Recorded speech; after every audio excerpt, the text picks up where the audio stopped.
le principal modérateur de la journée, le conservateur en chef des bibliothèques, Jean-François Dubos, qui va nous rejoindre dans quelques instants. Je ne sais plus où est-ce qu'il est passé. Je l'ai vu. Il est de l'autre côté. Voilà, il est caché juste derrière.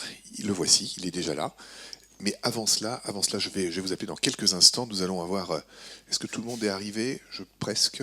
Je vais donner tout de suite la parole pour l'introduction à Frédéric Goodman, secrétaire général de l'INSP. Merci beaucoup.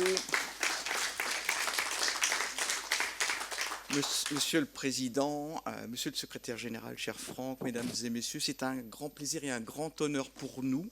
Je parle au nom de Madame Maryvonne Lebrignonen, directrice de l'Institut national du service public, qui est en déplacement à Athènes chez nos collègues et homologues de l'école d'administration grecque, de vous accueillir. Alors, ce n'est pas à Franck que j'apprendrai que cette session de votre association a suivi non pas un long fleuve tranquille, mais un parcours tumultueux en raison des épisodes sanitaires que vous avez connus, puisque c'est la troisième date, en fin de compte, qui a enfin pu être trouvée et concrétisée après un confinement, un retour d'épidémie à la fin de l'année dernière. Je suis vraiment très très heureux de pouvoir vous accueillir aujourd'hui.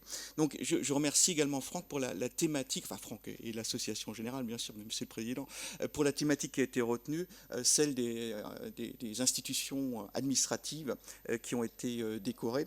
Et si l'ENA n'a pas été décorée, j'y reviendrai, elle a quand même compté parmi ses élèves, 14 élèves qui sont morts en service, donc certains sur le champ d'honneur, certains morts pour la France et d'autres en service. Et la plaque qui retrace ces noms et ces dates se trouve dans la descente de l'amphi Debré à Strasbourg. Elle était précédemment rue de l'Université avant que l'école ne déménage définitivement à Strasbourg. Donc juste quelques petits mots d'introduction pour vous expliquer où vous êtes présentement. Vous êtes dans les bâtiments de l'ancienne école coloniale qui a été bâtie de 1895 à 1897 et l'école coloniale s'est installée ici en 1896. L'école a été transformée en école nationale de la France d'outre-mer en 1934. Puis, si j'ai bien compris, cette école était décorée. Puis en institut des hautes études d'outre-mer en 1959, en institut international d'administration publique en 1966, et cet institut a été fusionné avec l'école nationale d'administration en 2002, donc c'est devenu l'antenne parisienne de l'ENA en 2002, avant de devenir l'antenne parisienne de l'Institut national du service public en 2022. Donc vous voyez une longue histoire d'administration publique, au service de la France, au service de la nation. Et donc parmi ces nombreux élèves qui ont été formés à l'ENA, vous parlerez de l'École nationale de la France Outre-mer dans le cadre de vos débats.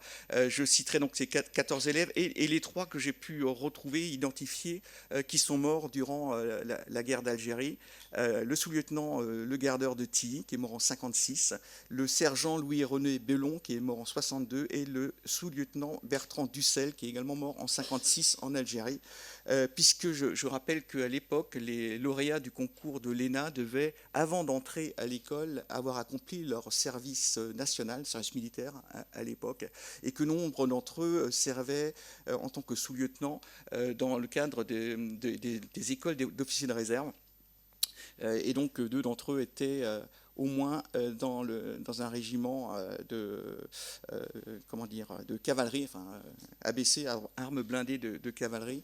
Et donc j'ai regardé un peu plus près le sort du sous-lieutenant Bertrand Dussel, qui servait sur EBR, d'abord à Lindau, avant que son régiment ne soit affecté en Algérie, qui est mort dans une embuscade. Il était en jeep et il s'est fait tuer en 56 en Algérie. Voilà, je vous souhaite d'excellents travaux et je vous remercie pour votre attention. Merci beaucoup, Monsieur le Secrétaire Général.